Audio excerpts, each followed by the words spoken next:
mains vers toi et nous te contemplons pour t'adorer.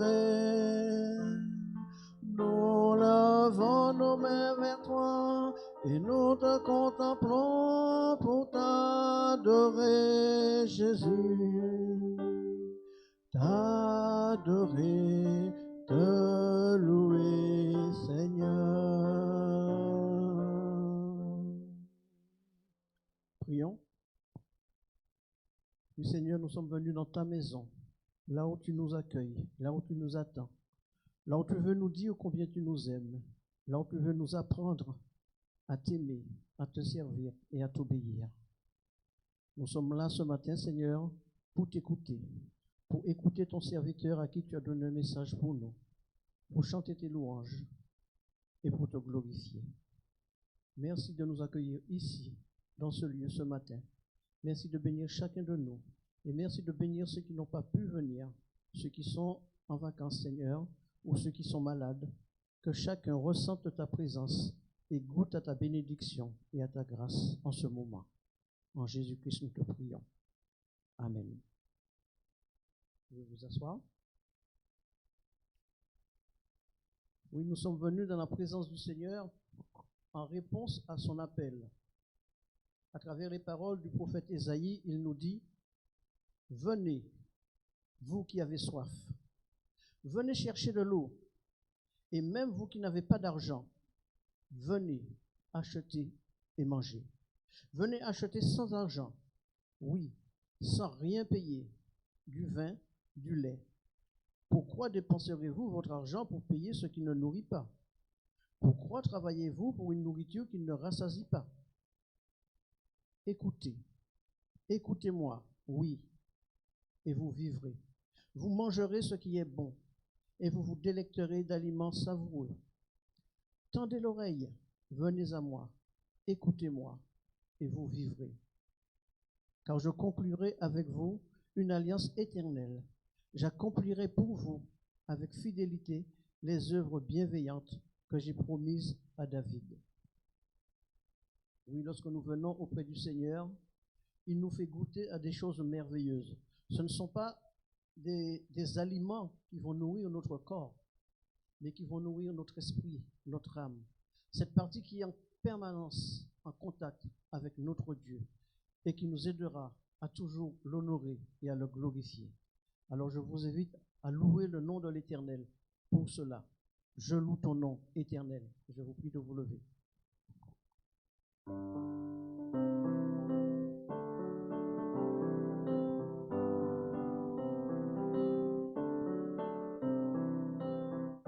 Je loue ton nom éternel. Seigneur, je célèbre ta bonté. Quelle joie tu vis en moi. Quelle joie tu viens pour nous sauver. Tu viens du ciel montrer la voie de la terre à la croix. Payé pour moi de la croix jusqu'au tombeau et du tombeau jusqu'au ciel. Je loue ton nom éternel.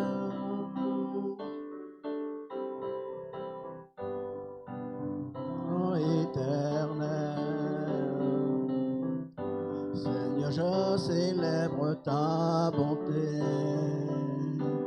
Quelle joie tu vis en moi. Quelle joie tu viens pour nous sauver. Le ciel sur la terre, montrer la voie de la terre à la croix. Payé pour moi de la croix jusqu'au tombeau et du tombeau jusqu'au ciel. Je loue ton nom éternel. Je loue ton nom éternel. Merci, vous pouvez vous asseoir.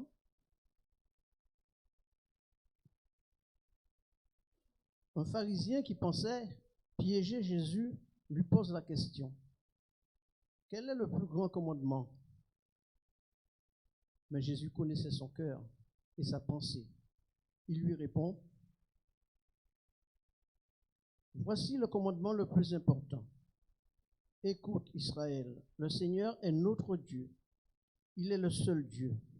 Tu aimeras donc le Seigneur ton Dieu de tout ton cœur, de toute ton âme et de toute ta pensée et de toute ton énergie. Et voici celui qui est en second rang. Tu aimeras ton prochain comme toi-même. Il n'y a pas de commandement plus important que cela. C'est la loi de Dieu. C'est le commandement de Dieu. Et il consiste en premier lieu à l'aimer, lui, le créateur de toutes choses, à le chercher et à l'honorer.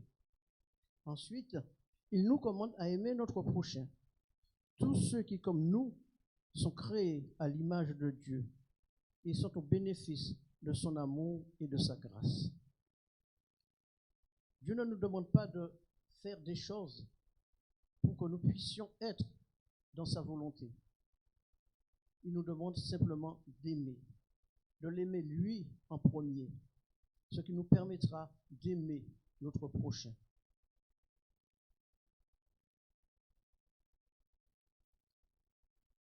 Nous avons entendu la loi de Dieu, nous avons entendu son commandement. Je vous invite à vous lever pour exalter le nom du Seigneur à cause de ce commandement qu'il nous a donné, ce commandement d'amour et de paix. Je t'exalterai, Seigneur.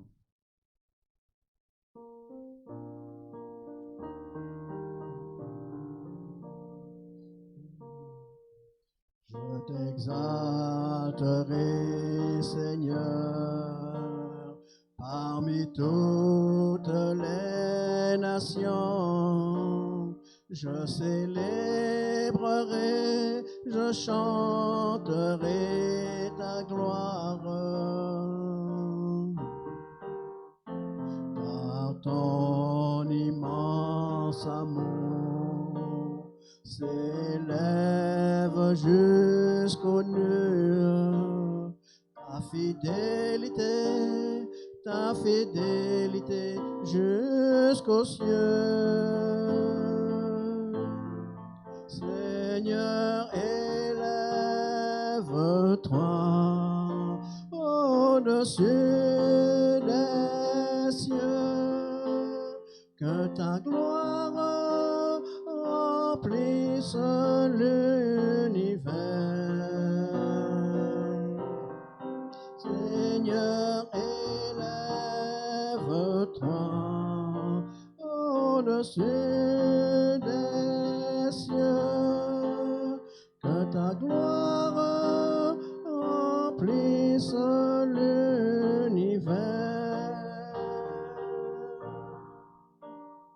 Je t'exalterai, Seigneur, parmi toutes les nations. Je célébrerai, je chanterai ta gloire. Car ton immense amour s'élève jusqu'aux nues. Ta fidélité jusqu'aux cieux. Seigneur, élève-toi au-dessus des cieux, que ta gloire remplisse l'univers. Seigneur, élève-toi au-dessus des cieux, que ta gloire,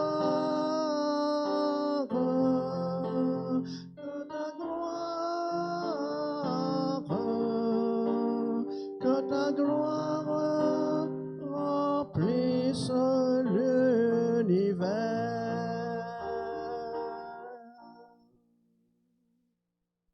Vous pouvez vous asseoir. Nous sommes venus dans cette pièce, dans cette salle, pour adorer notre Dieu, pour le louer, Nous avons entendu son commandement. Aimez-vous les uns les autres. Aimez votre Dieu de tout votre cœur. Et voilà, même si nous avons été faits à l'image de Dieu, nous avons été entachés par le péché. Et nous péchons plus souvent que nous glorifions notre Dieu. Alors je vous invite à prendre un peu de temps pour confesser nos péchés. En examinant la réponse de Jésus, nous ne pouvons que reconnaître la justesse et la vérité de sa réponse.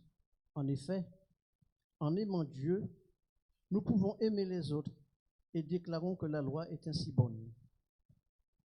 Dans l'épître de Paul aux Romains, nous lisons ceci. Nous savons que la loi a été inspirée par l'Esprit de Dieu. Mais moi, je suis comme un homme livré à lui-même, vendu comme esclave au péché. En effet, je ne comprends pas ce que je fais. Je ne fais pas ce que je veux, et ce que je déteste, c'est ce que je fais. Et si je fais ce que je ne veux pas, je reconnais que la loi est bonne. En réalité, ce n'est plus moi qui le fais, mais c'est le péché qui habite en moi. Car je sais que le bien n'habite pas en moi, c'est-à-dire dans ce que je suis par nature, dans mon corps naturel. Je ne fais pas le bien que je veux, mais je fais le mal que je ne veux pas. Si donc je fais ce que je ne veux pas, ce n'est plus moi qui le fais, mais c'est le péché qui habite en moi. Dans cette démonstration, Paul introduit cette notion de péché qui n'est pas nouveau, mais qui agit en chacun de nous. En effet, le péché n'est pas nouveau. Elle est entrée dans le monde en même temps que l'homme à la création. Paul continue en disant, « Je découvre ainsi cette loi.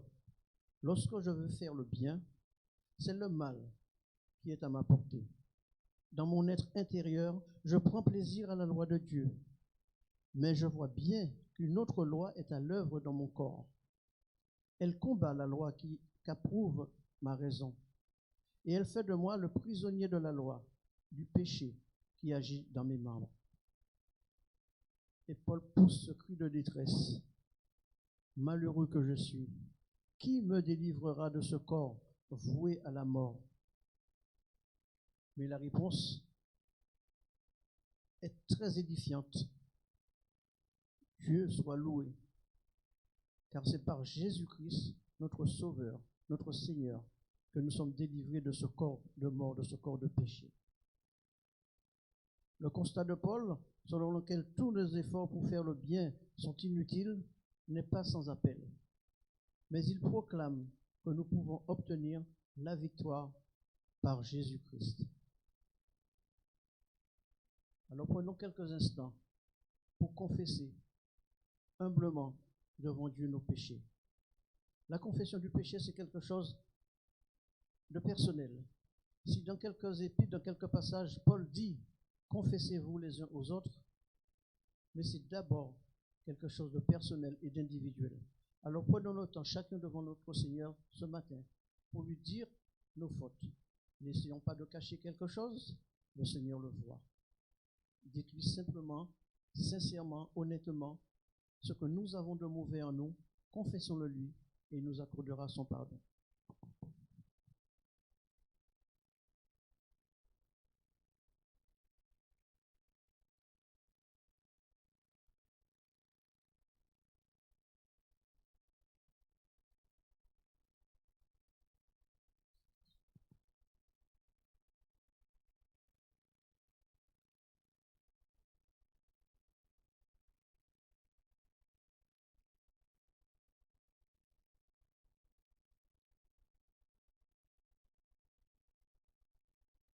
Seigneur, régulièrement, tu nous confonds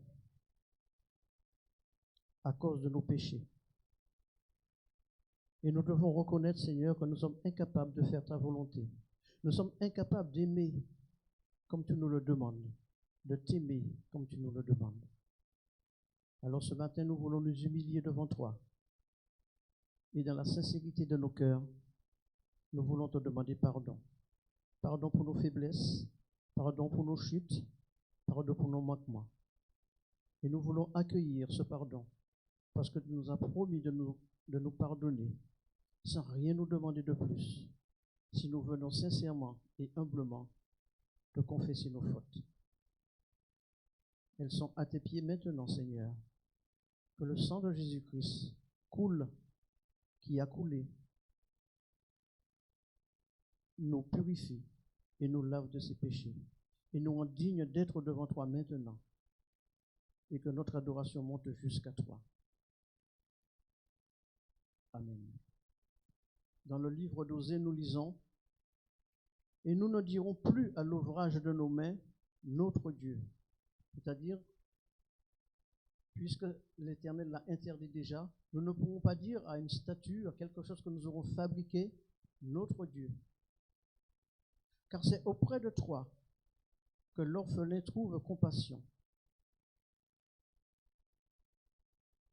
Tu nous dis, je réparerai leur infidélité et j'aurai pour eux un amour sincère, car ma colère s'est détournée d'eux. Oui, lorsque nous confessons nos fautes, la colère de Dieu se détourne de nous. Il a promis que sa colère ne subsistera pas à toujours. Il est plein d'amour et il est fidèle. Lorsque le Seigneur nous accorde le pardon, nous pouvons naître de nouveau et recommencer avec lui. Tu peux naître de nouveau.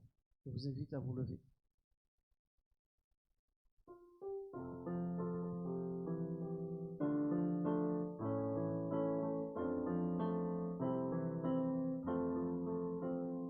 Tu peux naître de nouveau, tu peux tout recommencer, balayer ta vie passée et repartir à zéro,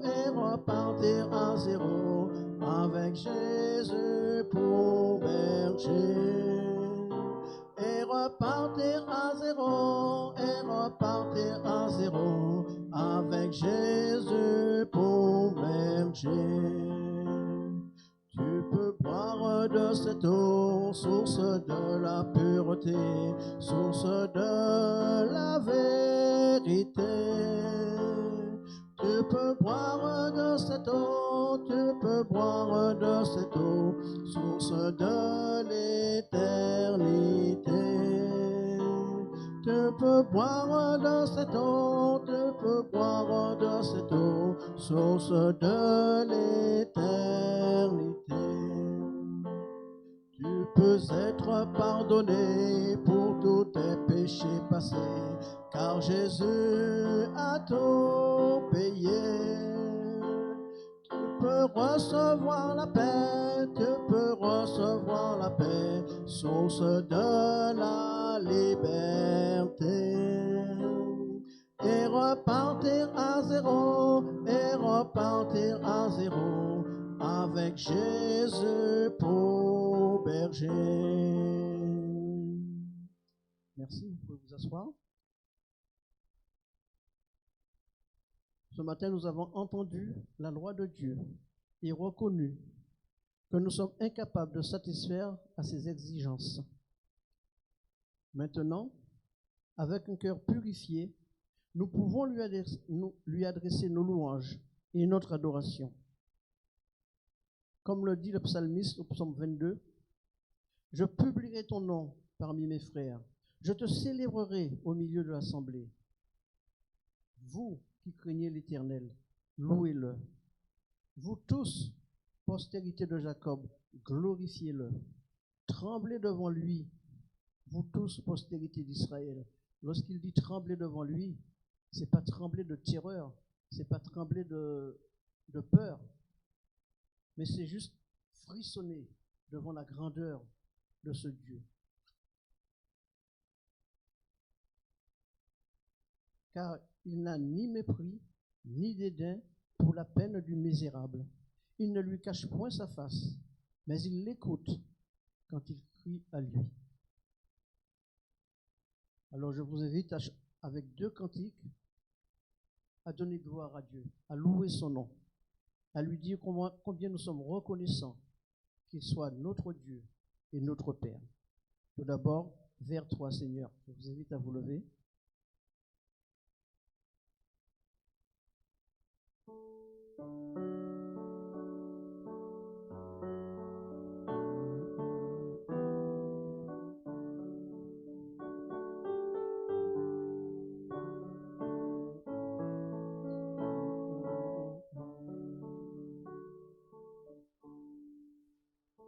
Vers toi, Seigneur, j'élève ma voix pour t'adorer,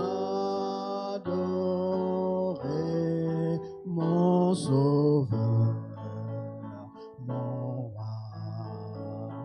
Reçois, Seigneur, comme un doux parfum, l'amour et le chant de nos cœurs reconnaissants. Vers toi, Seigneur. Vers toi, Seigneur, j'élève ma voix, adorer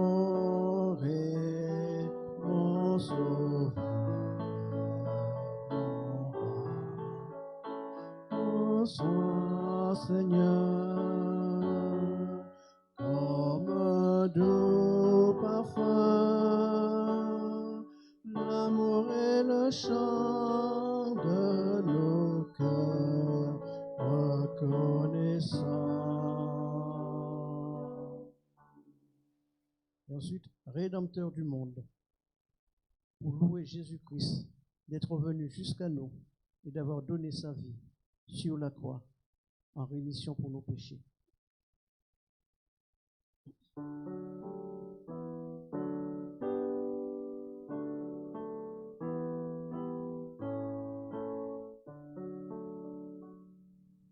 Rédempteur du monde, Jésus-Christ, Fils de Dieu, ta joie et ta paix m'inondent, toi l'agneau venu des cieux. Merci notre Père d'avoir donné Jésus ton Fils et d'envoyer ta lumière par le Saint-Esprit. Rédempteur du monde, pour nous tu fus crucifié, ta grâce abonde, ô glorieux ressuscité.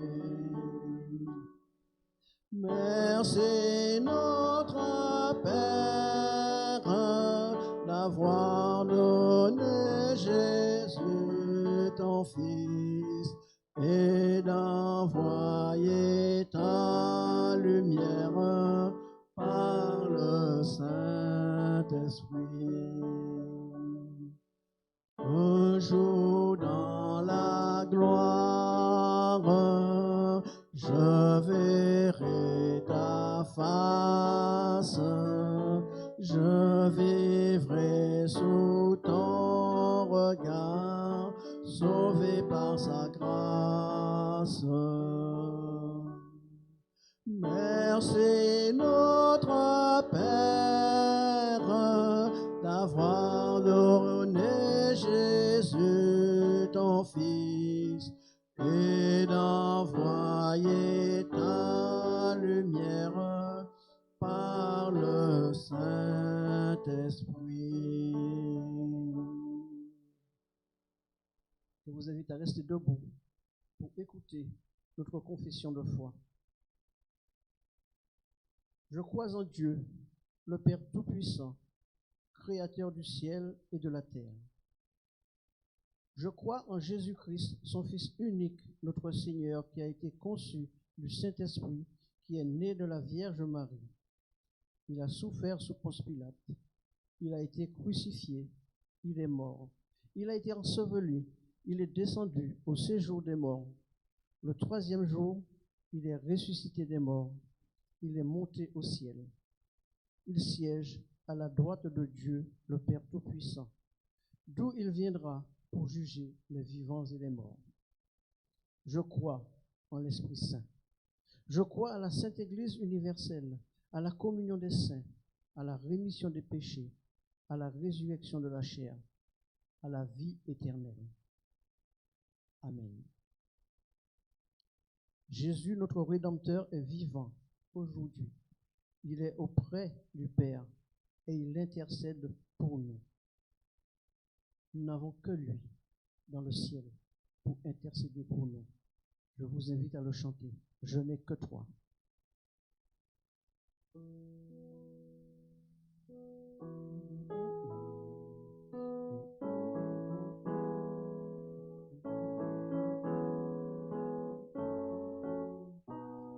Je n'ai que toi dans le ciel. Je ne désire rien d'autre que toi sur la terre. Si je suis faible ou même si je tombe, Dieu est le soutien de mon cœur.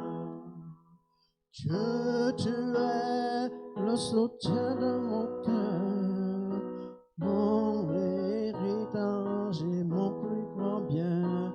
Oh oui, Dieu, tu es le soutien de mon cœur. Près de toi, je me sens bien. Quand mon cœur était plein d'amertume, je perdais la raison et je n'y voyais plus rien. Mais Dieu s'approche, poser la main. Dieu est le soutien de mon cœur. Dieu, tu es le soutien de mon cœur, mon héritage et mon plus grand bien. Oui, Dieu, tu es le soutien de mon cœur. Près de toi, je me sens bien. Merci, vous pouvez vous asseoir. On va laisser la place maintenant à Maurice qui va nous partager la parole de Dieu. Mais avant qu'il intervienne, je vous invite à la prière. Oui, Seigneur notre Dieu, lorsque nous voyons que tout s'écroule autour de nous, nous pouvons nous tourner vers toi. Nous pouvons saisir ta main tendue vers nous. Tu es le soutien de nos cœurs. Tu es le soutien de nos vies. Merci de nous parler maintenant par ton serviteur, par ta parole, et de nous fortifier, et de nous enrichir, et de glorifier ainsi ton nom. Par Jésus-Christ, nous te prions. Amen.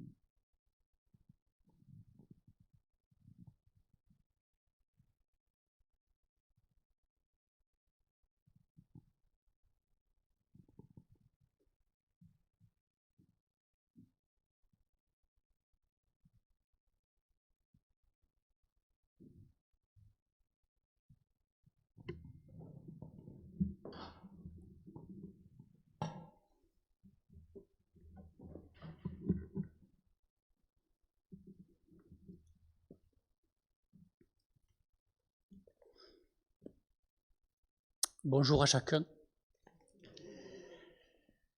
Je vous invite ce matin à lire dans la parole de Dieu 3 passages. Le premier dans le psaume 119. Alors nous ne lirons pas, bien sûr, l'ensemble du psaume 119, puisque c'est le plus long, non seulement des psaumes, mais des chapitres de toute la Bible, mais simplement à partir du verset 89. À toujours, ô Éternel, ta parole subsiste dans les cieux. Ta fidélité dure de génération en génération. Tu as affermi la terre et elle subsiste. C'est d'après tes ordonnances que les choses subsistent aujourd'hui, car toutes sont à ton service. Si ta loi n'avait fait mes délices, j'aurais alors péri dans mon malheur.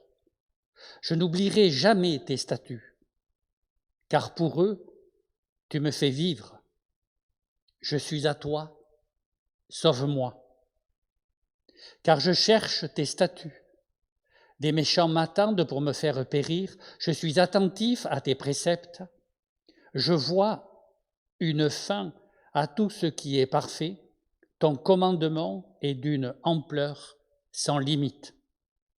Combien j'aime ta loi.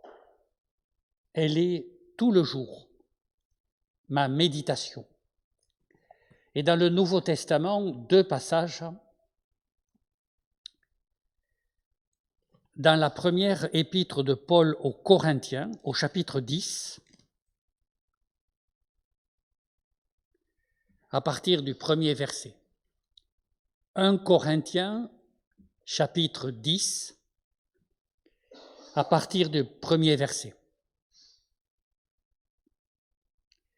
Frères, je ne veux pas que vous l'ignoriez. Nos pères ont tous été sous la nuée. Ils ont tous passé au travers de la mer. Ils ont tous été baptisés à Moïse, dans la nuée et dans la mer. Ils ont tous mangé le même aliment spirituel. Ils ont tous bu le même breuvage spirituel, car ils buvaient à un rocher spirituel qui les suivait, et ce rocher était le Christ. Mais la plupart d'entre eux ne furent pas agréables à Dieu, puisqu'ils tombèrent morts dans le désert. Or, ce sont là des exemples pour nous, afin que nous n'ayons pas de mauvais désirs comme ils en ont eu. Ne devenez pas idolâtres, comme certains d'entre eux, selon qu'il est écrit, le peuple s'assit pour manger et pour boire, puis ils se levèrent pour se divertir. Ne nous livrons pas à l'inconduite, comme certains d'entre eux s'y livrèrent, de sorte qu'il en tomba 23 000 en un seul jour. Ne tentons pas le Seigneur, comme le tentèrent certains d'entre eux qui périrent par les serpents. Ne murmurez pas, comme murmurèrent certains d'entre eux qui périrent par l'exterminateur. Cela leur est arrivé à titre d'exemple et fut écrit pour nous avertir, nous pour qui la fin des siècles est arrivée. Ainsi donc, que celui qui pense être debout prenne garde de tomber. Aucune tentation ne vous est survenue qui n'ait été humaine. Dieu, qui est fidèle, ne permettra pas que vous soyez tentés au-delà de vos forces, mais avec la tentation, il donnera aussi le moyen d'en sortir. Et enfin, un dernier passage, dans la 2e épître de Paul à Timothée,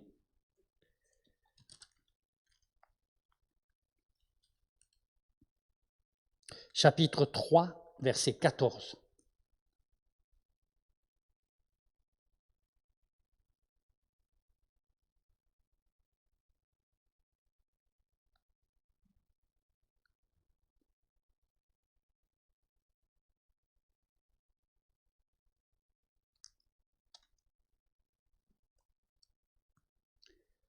Toi, reste attaché à ce que tu as appris et qui est l'objet de ta foi. Tu sais de qui tu l'as appris. Depuis ton enfance, tu connais les écrits sacrés. Ils peuvent te donner la sagesse en vue du salut par la foi en Jésus-Christ. Toute écriture est inspirée de Dieu et utile pour enseigner, pour convaincre, pour redresser, pour éduquer dans la justice, afin que l'homme de Dieu soit apte et préparé à toute bonne œuvre. Voilà la lecture de la parole de Dieu. Dans ce dernier passage, nous venons de lire ce texte. Toute écriture est inspirée de Dieu et utile pour enseigner. En êtes-vous sûr? Il m'arrive parfois d'essayer de me mettre dans la peau d'un opposant à la Bible, dite parole de Dieu, et de me dire, ce livre est-il vraiment digne d'être le plus grand best-seller de tous les temps? La Bible, est-ce un livre recommandable? Tout ce qu'il décrit, est-ce que c'est utile à l'enseignement? Comment redresser avec de tels exemples? Cette Bible est-elle vraiment inspirée par Dieu? Car cette Bible est un livre de violence. Dès le début, Adam et Ève ne font pas confiance en Dieu. Dieu dit, mais ils préfèrent écouter une autre voix. Caïn, leur premier fils, jaloux, tue son frère, Abel. Et la violence ne cesse. Et on la retrouve tout au long des écrits bibliques. La Bible a aussi des récits d'occultisme. Saül, le premier roi, consulte une cartomancienne. Dieu le met en place, mais ce roi se détourne de Dieu. Il préfère aller consulter les tireuses de cartes. Bel exemple. La Bible, un livre, a une moralité douteuse. Judas, celui qui va donner le nom à cette grande tribu, la tribu de Juda, dans laquelle naîtra effectivement le Christ,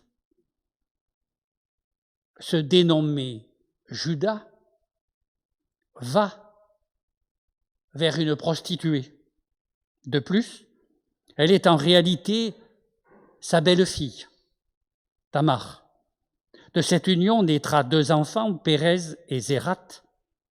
Pérez sera un ancêtre de Jésus, le grand Messie.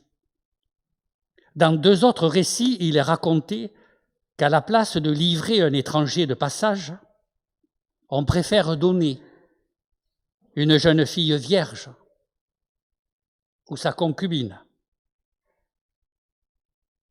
Où est le respect pour les jeunes femmes?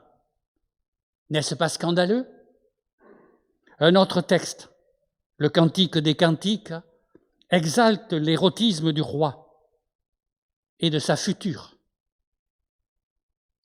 N'est-ce pas un livre à moralité douteuse? Un livre dont les acteurs principaux sont aussi plutôt douteux, perplexes, incrédules. Prenons Abraham. Pour se protéger, dans sa rencontre avec le Pharaon, il ment, il a peur, en prétendant que sa femme est sa sœur. Le Pharaon veut en faire, bien sûr, une de ses épouses. Mais c'est l'intervention de Dieu qui remet les choses en ordre. Moïse, le fameux grand libérateur, n'est-ce pas un criminel? Le texte nous dit, en ce temps-là, Moïse, devenu grand, se rendit auprès de ses frères et porta les regards sur les pénibles travaux. Il vit un Égyptien qui frappait un Hébreu d'entre ses frères. Il se tourna de côté et d'autre, et voyant qu'il n'y avait personne, il frappa l'Égyptien à mort et le cacha dans le sable.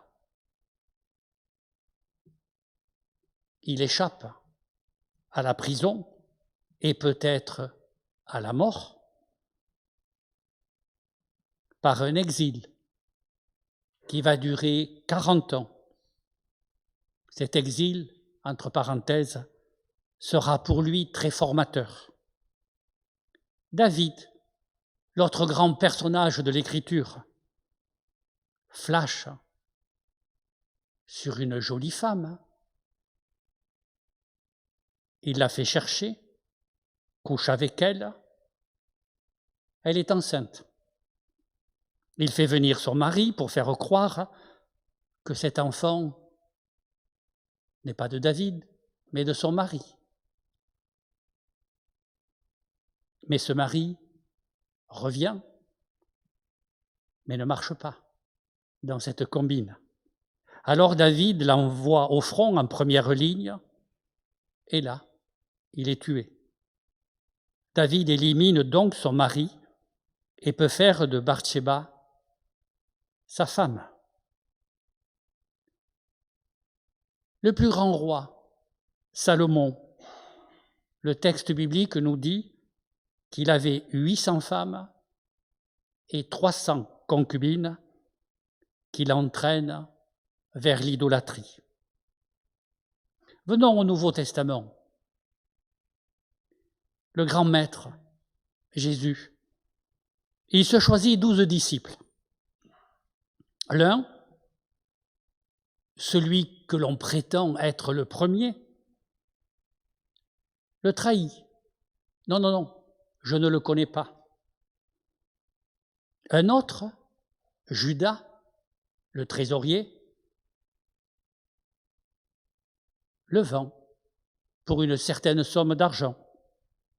Un troisième, lui, il ne croit que ce qu'il voit. Vous avez compris, il s'agit de Thomas. Les disciples se disputent entre eux pour savoir lequel est le plus grand, lequel est le préféré, lequel aura la place à droite de Dieu. Ce Jésus fréquente des personnes de mauvaise vie, des prostituées, des financiers véreux, des collaborateurs avec l'occupant étranger. Il participe régulièrement aux repas auxquels on l'invite sans vérifier qui y participe. Il a guéri et pardonné une femme. Elle vient, en cours de repas, répandre sur lui du parfum. Elle lui lave les pieds avec ses larmes, les embrasse. Elle s'incruste dans la maison sans y être invitée. Elle a un comportement inhabituel et Jésus l'approuve. C'est incroyable. Tout le monde est offusqué et cela fait scandale. Il finit par se faire crucifier au milieu des malfaiteurs. Certains prétendent qu'il est ressuscité, mais d'autres pensent que son corps a été volé. Qui a raison? Est-ce vraiment un grand maître? Et l'autre grand, l'apôtre Paul, lui a commencé par être complice d'un meurtre, celui du diacre Étienne. Il fait pourchasser des gens, très bien, des chrétiens, pour les mettre en prison et les éliminer. Ensuite, il retourne sa veste. Il devient chrétien et parcourt le monde pour faire connaître le Christ. Mais c'est un malin. Il sent que les choses vont tourner et que la majorité des personnes vont se tourner vers le Christ, vers ce héros. Il veut donc être du bon côté, certes. Il rencontrera des difficultés, mais qui aujourd'hui est autant connu que lui à cause de ce Jésus. Vous voyez, c'est un malin. Il a su tirer la bonne carte. Il avait prévu que le vent tournerait. Faut-il continuer? On peut en trouver des choses qui ne sont pas reluisantes dans ce livre. Bien des personnes l'ont pensé au cours de l'histoire. Écoutez. Conseil des cardinaux au pape Jules III à son élection en 1550. Pour rafraîchir votre mémoire, je vous rappelle que Luther, le grand réformateur, a apposé ses 95 thèses sur la porte de l'église de Wittenberg, en Allemagne, en 1517. Là, on est en 1550. Donc, c'est quelques années après. Voici ce qu'ils écrivent. La lecture de l'Évangile ne doit être permise que le moins possible, surtout en langue moderne, et dans les pays soumis à votre autorité. Le très peu qui est lu généralement à la messe devrait suffire, et il faudrait défendre à quiconque d'en lire plus.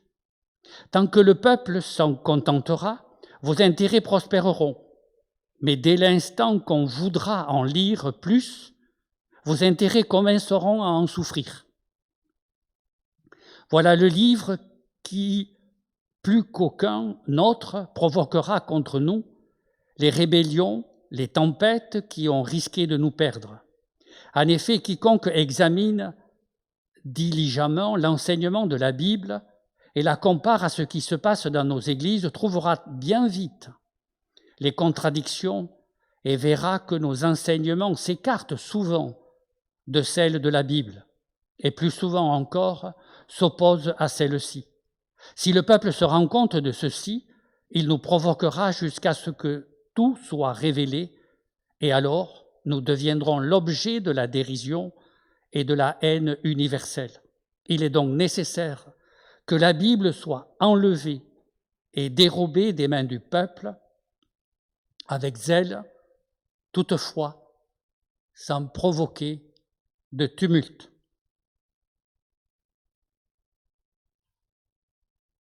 Étonnant, mais réel. J'ai les références dans mon document.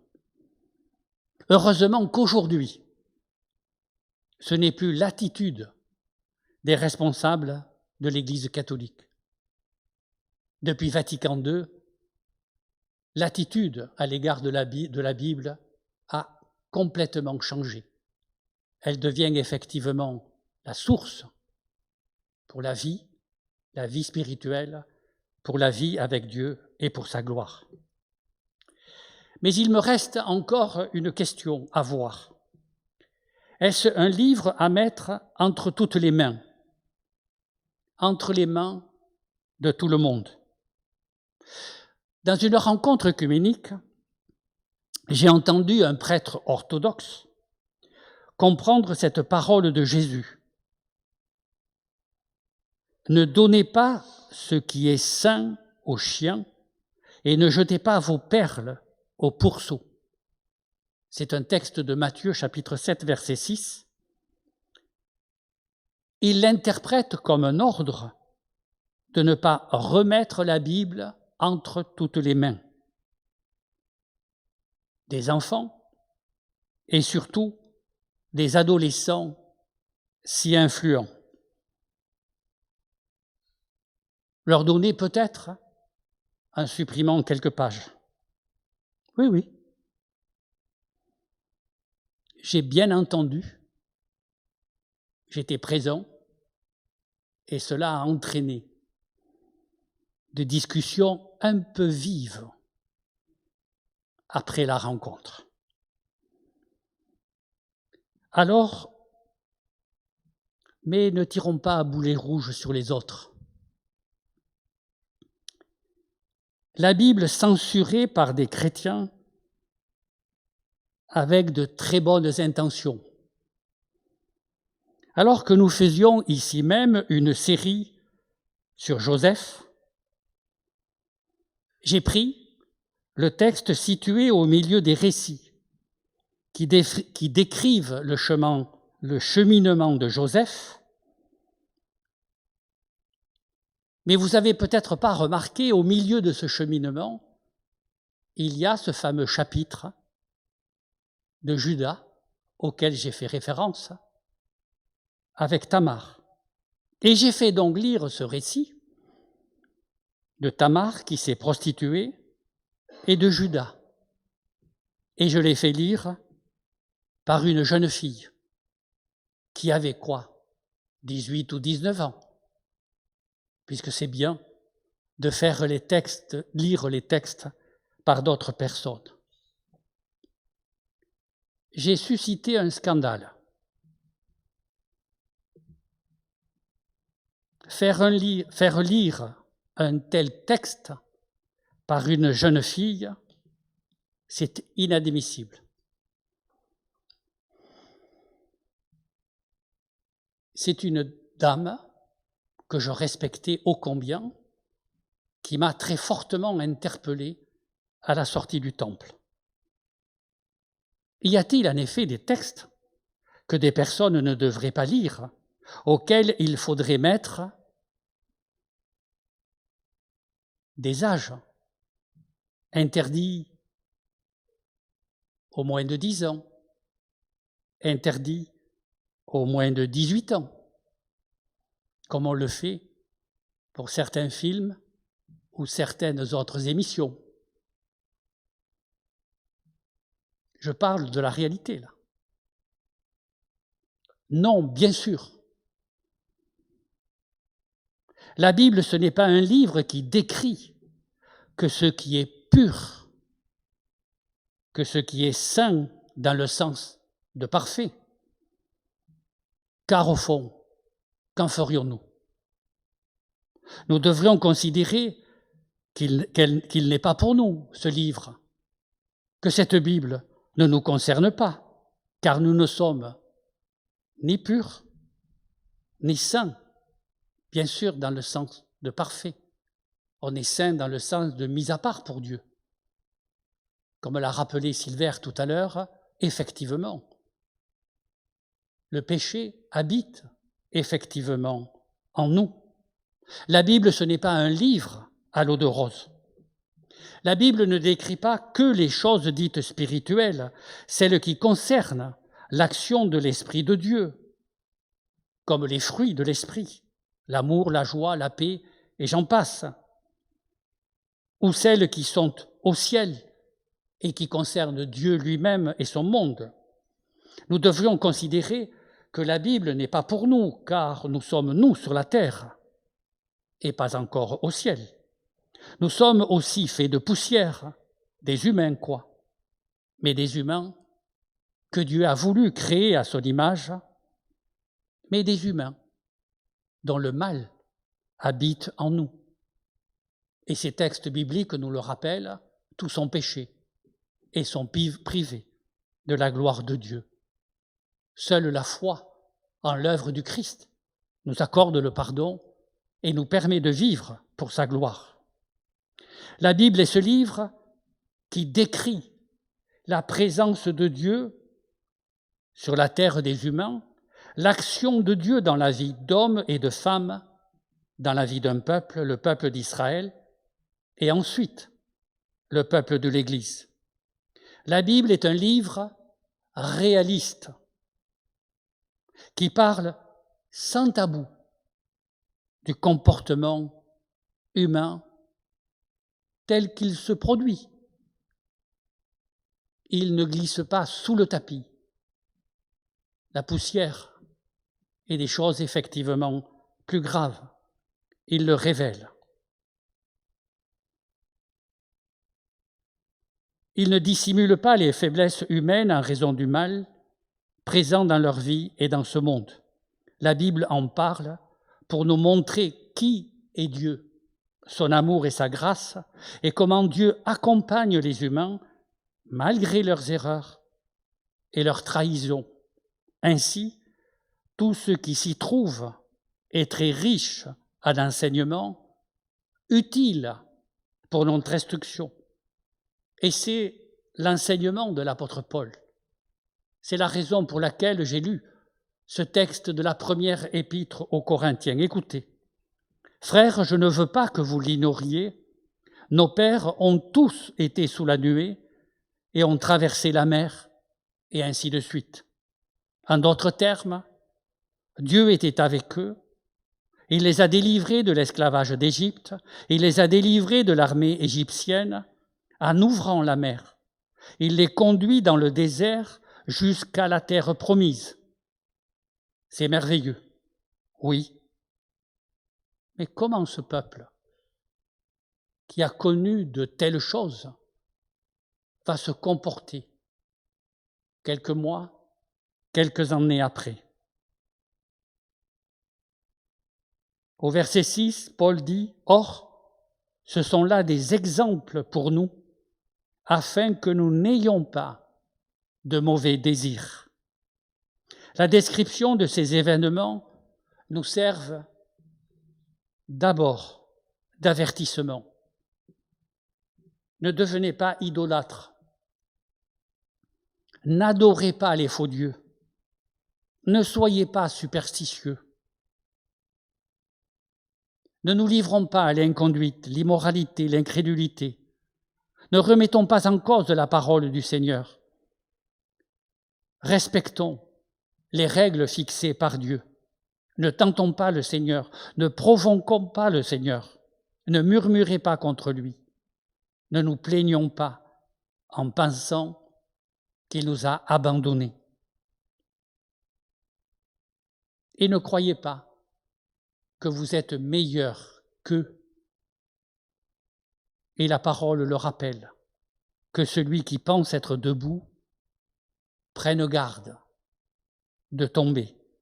Celui qui se croit solide doit faire attention de ne pas trébucher.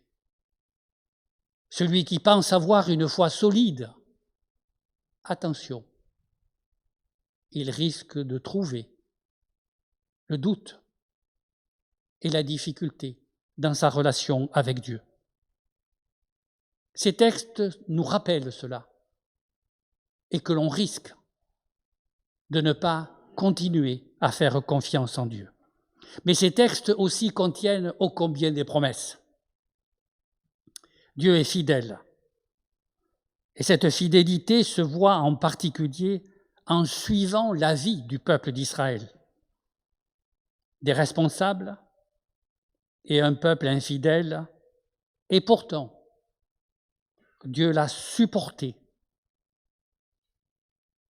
Quelle patience! Il l'a supporté et il continue à le porter. Quel encouragement quand nous avons conscience de nos faiblesses, quand nous avons commis des erreurs, quand nous avons trébuché. Dieu ne nous a pas abandonnés, il est là pour nous tendre la main et nous relever. Dieu a fait quelque chose de ce peuple, il fera aussi quelque chose de nous et avec nous. Il donne le moyen de sortir de l'épreuve, un encouragement dans la foi.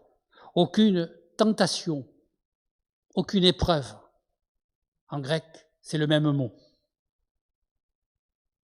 Aucune épreuve ne vous est survenue qui n'ait été humaine.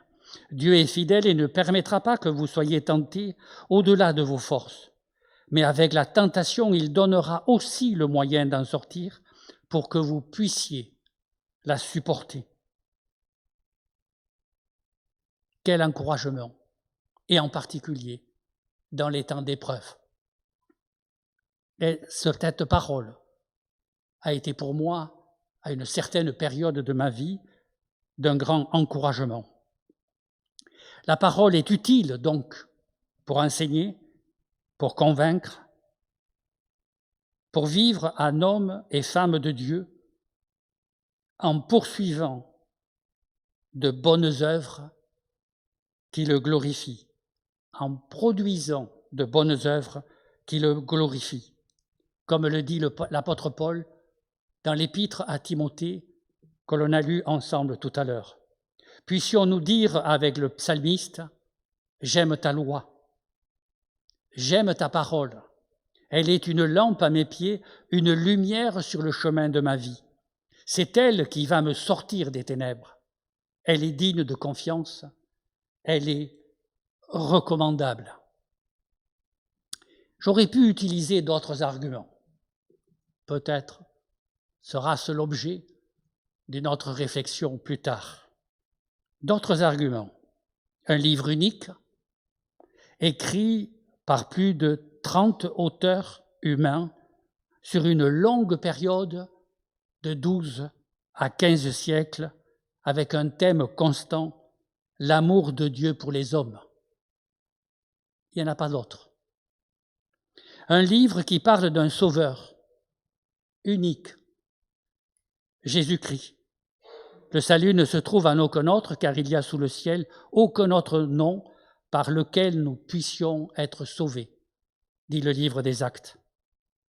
Un livre unique, parce qu'il transforme ceux qui la lisent et reçoivent par la foi l'essentiel de son message.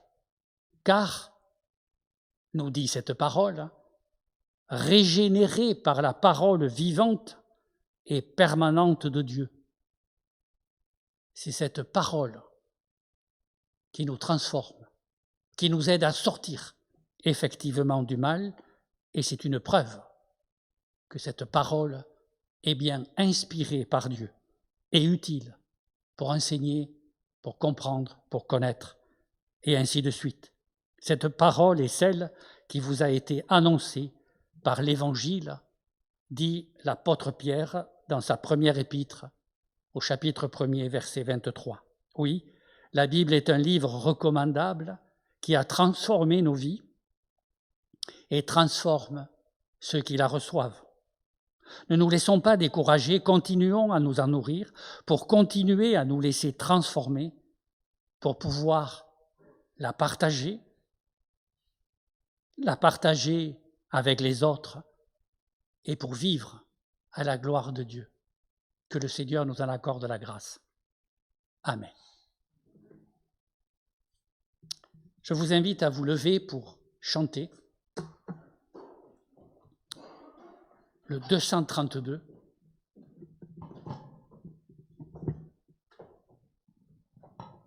Comme un souffle fragile, ta parole se donne.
sage qui nous dit un chemin. Comme souffle fragile, ta parole seconde, comme vase d'argile, ton amour nous façonne. Merci, vous pouvez vous asseoir. Nous allons prendre quelques instants maintenant dans la prière d'intercession. Si vous avez l'habitude de venir dans cette communauté, vous pouvez remarquer qu'il manque beaucoup de personnes, beaucoup de gens. C'est les vacances et c'est normal. On a le droit de se reposer, de se détendre. Alors nous allons prier pour notre communauté, pour ceux qui sont restés, qui restent encore en cette période estivale dans les environs et qui viennent ici tous les dimanches, mais aussi pour ceux qui sont sur leur lieu de villégiature, pour que le Seigneur les garde, les protège et surtout leur donne la possibilité de trouver une autre communauté à proximité de leur lieu de villégiature pour pouvoir se réunir. Il y a d'autres sujets pour lesquels nous pouvons intercéder. L'Église persécutée, si vous prenez des nouvelles de Porte Ouverte, il y en a pas mal. Avant de connaître l'activité de Porte Ouverte, je n'imaginais pas qu'il puisse y avoir tant d'églises persécutées. Et ce qui m'a frappé durant toute cette semaine et depuis quelque temps déjà, c'est la persécution en Inde, où des mensonges sont fabriqués contre les chrétiens, où des personnes, quand ils reçoivent Jésus-Christ dans leur cœur, se trouvent bannis, chassés de leur famille. Et si Porte Ouverte n'était pas là, ils n'auraient eu aucun secours. Je ne cite que cela, mais il y en a d'autres, en Iran, en Afghanistan, dans tous les pays à dominance musulmane. Les chrétiens sont persécutés. Alors pensons à eux. Pensons les uns aux autres, puisque l'apôtre Paul nous recommande de prier les uns pour les autres. Alors passons quelques instants dans la prière. Je terminerai ce moment.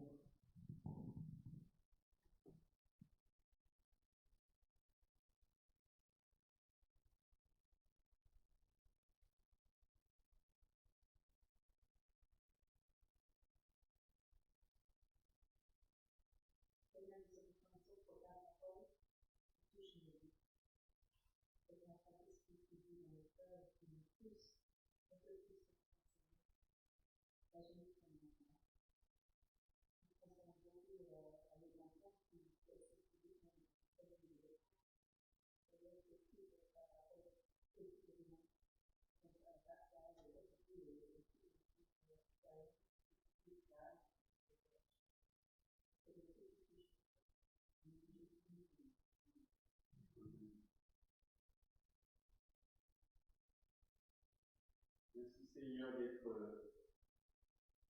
dans nos vies vraiment. Merci Seigneur parce que tu as donné ton Fils. Il a vraiment donné pour nous. Il s'est vraiment donné. Et nous qui nous attachons à toi par ton Fils qui s'est sacrifié complètement, nous pouvons voir tous les jours que tu es présent. Nous pouvons voir tous les jours que tu agis. Merci pour ce que nous avons encore reçu ce matin, pour ce rappel que tu es présent et que tu nous accompagnes. Tu es véritablement dans nos vies. Nous voulons te dire, Seigneur, oui, c'est un temps de répit, un temps de villégiature, de vacances. Ceux qui sont partis, Seigneur, ouvre le moyen et les lieux pour les ressourcer.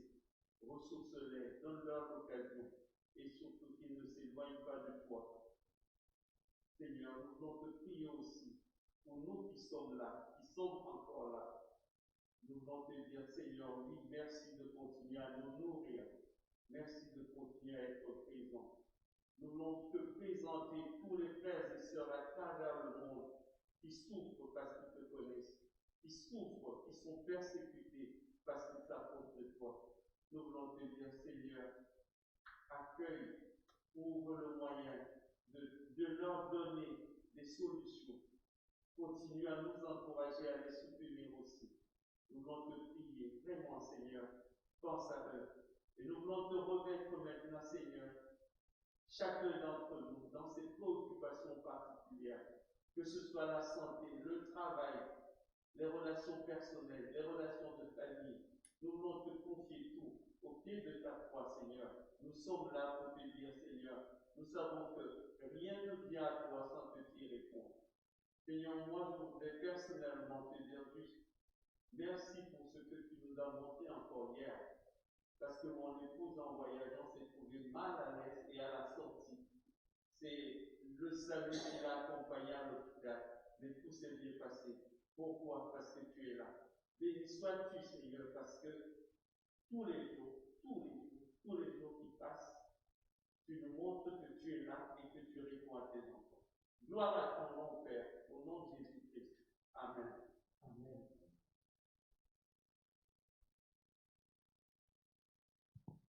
Oui, Seigneur, tu es là, présent au milieu de nous. Non pas parce que nous sommes réunis en Église, mais parce que tu as promis d'être avec chacun de nous tous les jours, de ne jamais nous abandonner.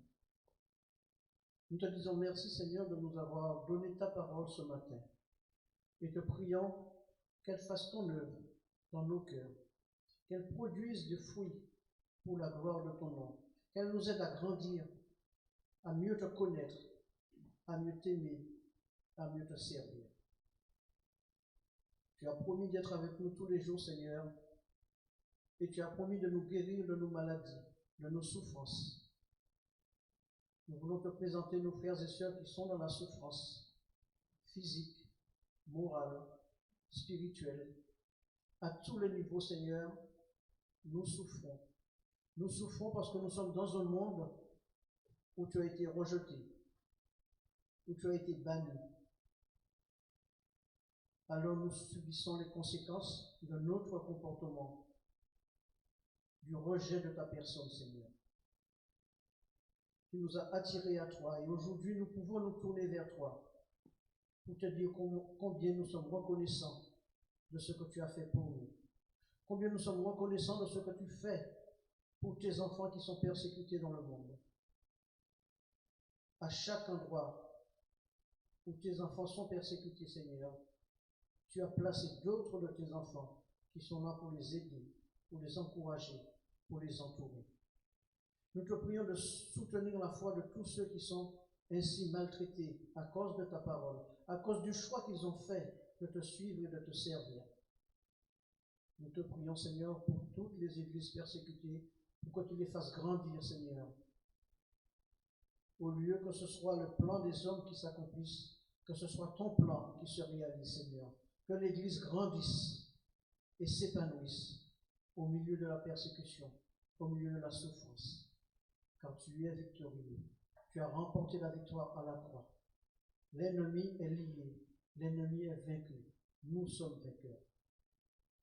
Nous voulons te demander, Seigneur, que tu visites nos frères et sœurs malades. Nous venons d'entendre la souffrance et la maladie d'Aurore, notre sœur, mais nous connaissons aussi la souffrance et la maladie de notre sœur Reina, et bien d'autres encore, Seigneur. Nous ne citons que ces deux-là, mais chacun, tous ceux qui sont souffrants, que ce soit à un niveau plus ou moins important, nous voulons te prier, Seigneur, de les entourer, de les visiter, de les réconforter, de les renouveler. Que ta grâce, que ton amour se sente en eux. Tu nous restaures, tu nous régénères, tu nous renouvelles, Seigneur. Nous voulons te dire merci pour cette communauté et pour chaque personne présente ici ce matin. Et pour chaque personne qui habituellement visite, est dans cette communauté, mais se trouve ailleurs en villégiature. Pour chaque personne qui ce matin visite cette communauté pour la première fois. Nous te prions de nous bénir tous ensemble et de nous garder unis à toi, unis en toi, fidèles à ce que tu as fait de nous, Seigneur, et ce que tu as fait pour nous. Merci pour ta grâce, Père. Merci pour ton amour. Merci pour ta fidélité envers nous. Dans le nom précieux de Jésus, nous t'avons prié. Amen. Nous arrivons maintenant à la fin de notre culte, mais avant de nous séparer, je vais vous donner quelques annonces. Elles ne sont pas nombreuses, elles sont juste comme le temps. C'est les vacances, on est un peu au ralenti, mais nous continuons d'avoir notre réunion de prière le mardi, le mardi sur Zoom. Donc si vous n'êtes pas inscrit, si vous ne recevez pas le lien, dites-le nous, soit à moi, soit à Jean-Marc qui est au fond, soit à Eugène, qui pourra vous inscrire dans la liste de diffusion et vous recevrez le lien. Si vous avez l'habitude de recevoir les mails de nouvelles de notre communauté, le lien pour se connecter à Zoom est toujours présent. Sinon, la réunion d'études bibliques pendant la période estivale est supprimée, mais nous faisons quelque chose en commun avec notre église sœur de Tournefeuille le mercredi soir. Est-ce qu'il y a quelque chose cette semaine? Voilà. Le mercredi soir, nous sommes en communauté physique cette fois-ci. Nous pouvons joindre la communauté de Tournefeuille. Tu voudrais nous dire quelque chose à ce propos? Ça se passe toujours.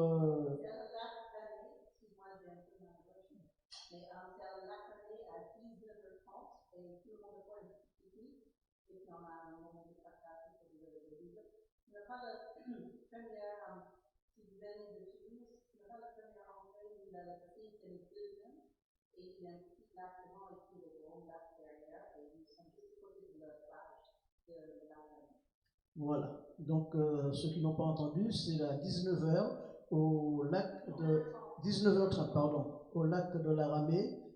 Vous apportez votre pique-nique, on mange ensemble et on parle de la parole de Dieu. Ce que Maurice nous a rappelé ce matin. Voilà. Au moins les enfants seront là. Une autre nouvelle, le 30 juillet, nous aurons le plaisir de voir se célébrer le mariage de notre sœur. Le 31, pardon. Johanna et Gareth, pardon. On est invité, sans être invité. On est invité à suivre la cérémonie sur Zoom.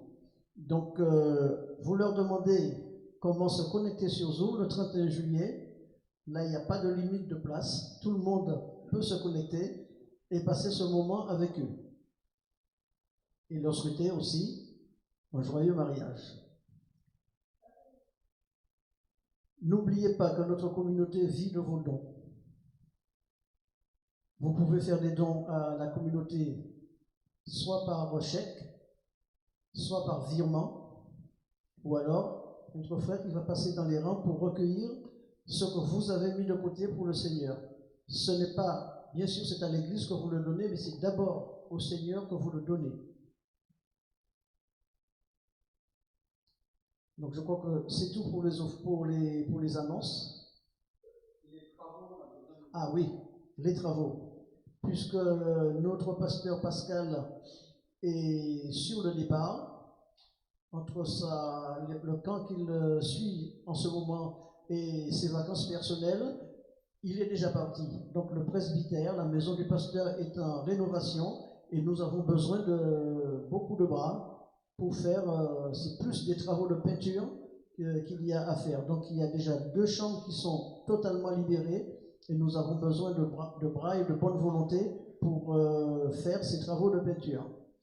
Si vous ne savez pas peindre, n'ayez aucune crainte, il y aura quelqu'un qui va vous guider, il ne va pas vous tenir la main, mais il va vous guider et vous dire ce qu'il y a à faire. Voilà. Des travaux de jardinage aussi. Des travaux de jardinage. Il y a un planning de travaux qui va du mois de juillet jusqu'à la mi-août. Donc, il y a de la place pour tout le monde et il y aura un temps pour chacun. Vous pouvez venir pour une demi-journée, pour une journée, vous pouvez venir durant toute la semaine, il n'y a pas de souci, on vous accueille.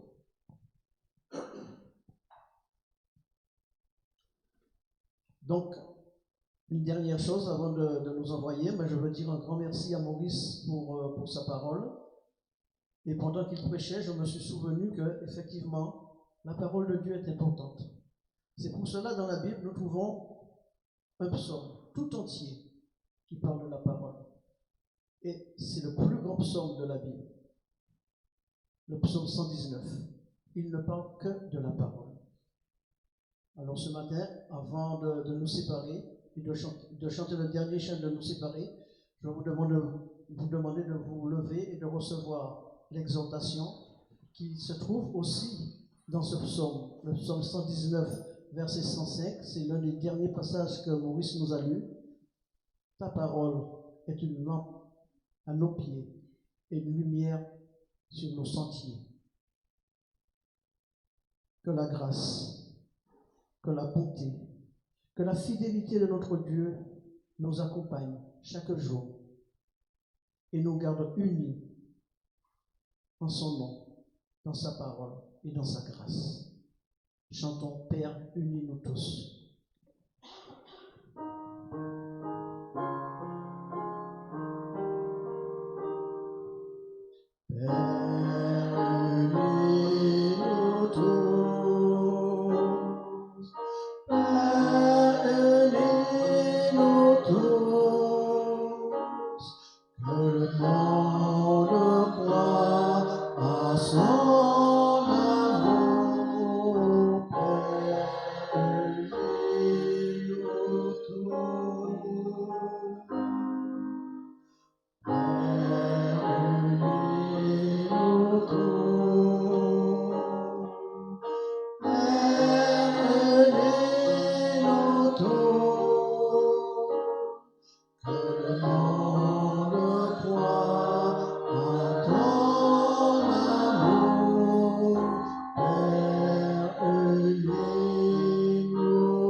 Merci pour votre présence.